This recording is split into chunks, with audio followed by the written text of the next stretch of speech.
New Mexico, a land that is rich with agriculture, a land of enchantment, or so it's called.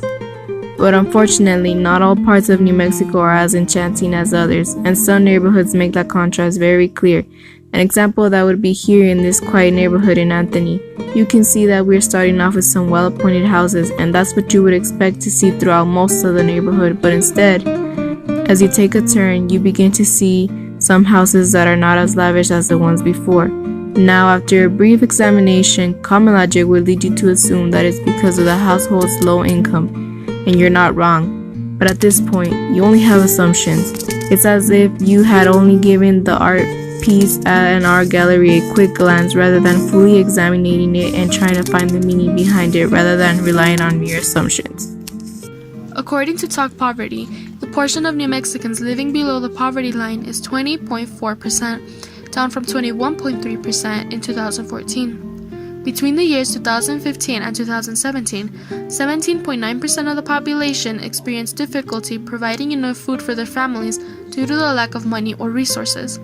Talk Poverty stated as well that only 57.0 units of housing were affordable and available to every 100th household to those with very low income in 2016. Here in Vado, it's pretty evident that its residents aren't living in accommodated conditions. But now, you may notice that their cars, on the other hand, aren't as in precarious conditions as some of their houses are.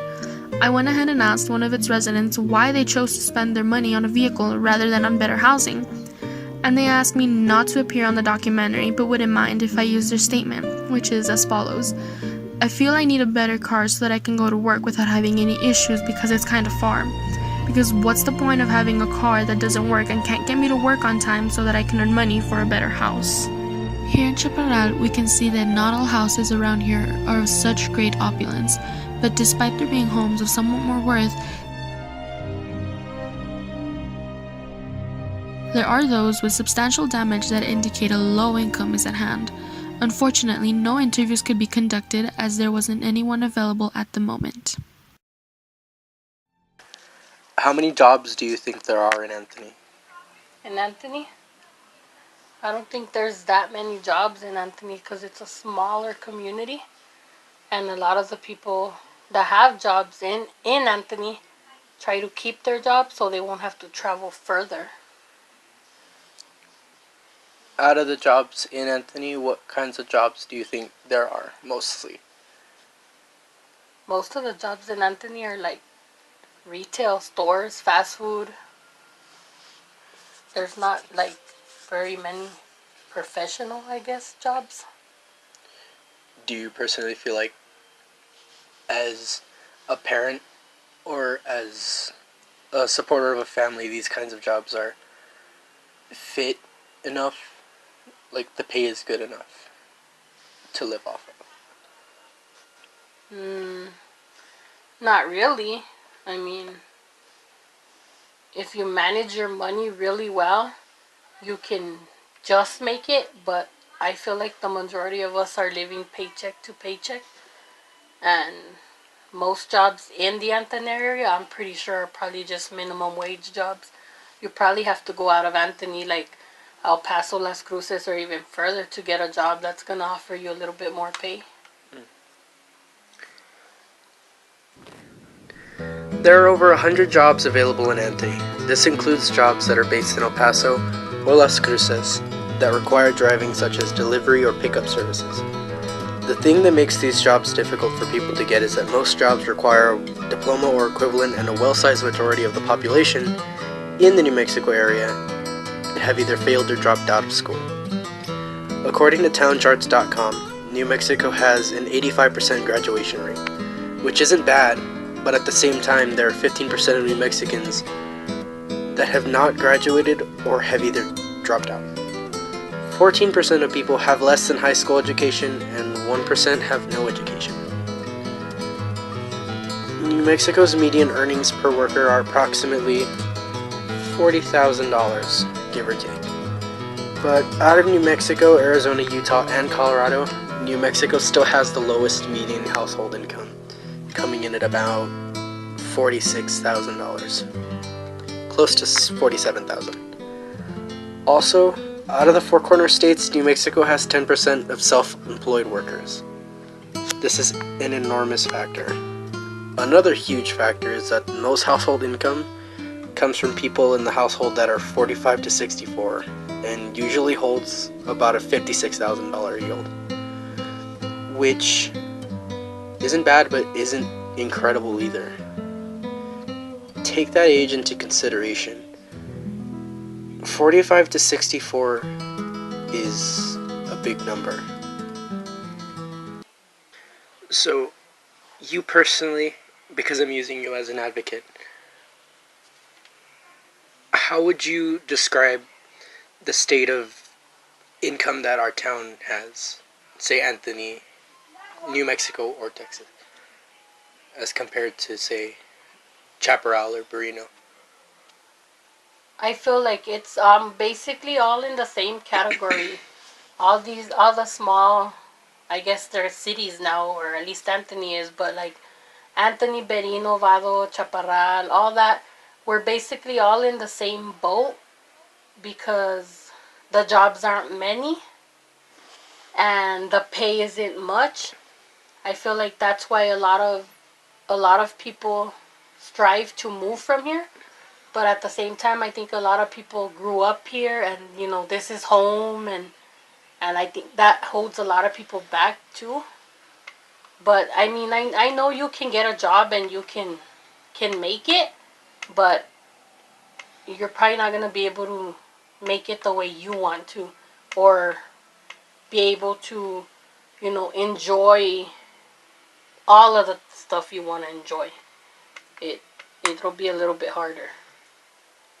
Do you mind if we talk about personal experiences with, say, poverty or lower income? That's fine.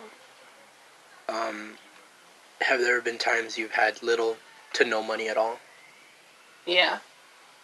There's been several times where it's hard for one reason or another. I'm not working, or my husband's not working, and then with a family of 4 kids, so total of 6, yeah, there's been times where it's very, very little, and that's when you need to learn to figure things out on a budget, be able to think fast, be able to just not give up, and just keep trying and trying till you get where you want to be. How do you think the state of poverty here can be improved?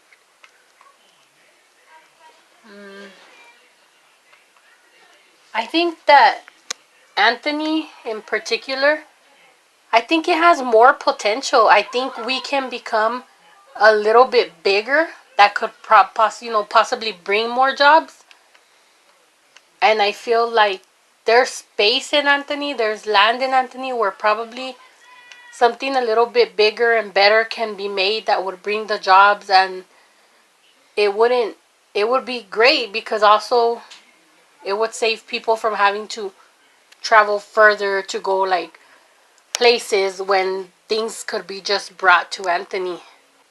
I personally have experience with a man in his mid-50s who still goes to work 6 in the morning, working under cars in blistering heat.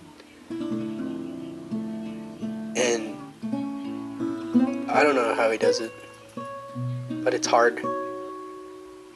And you can see that in people when they get home tired.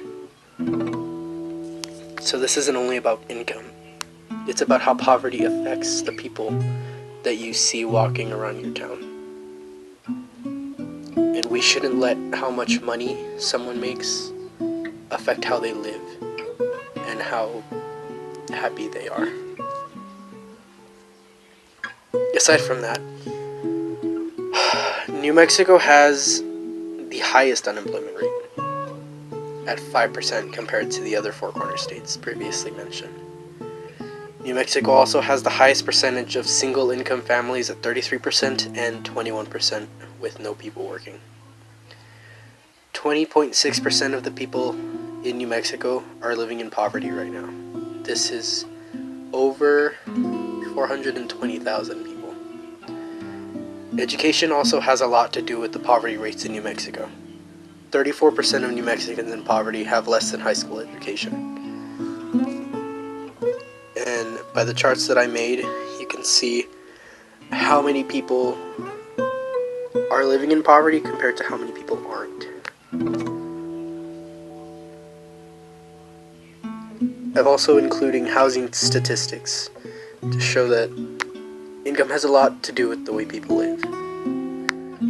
Many people that work out of town, say further than Las Cruces or El Paso, most likely have owned housing, which is difficult to get when you're living with a 9-to-5 job going paycheck to paycheck.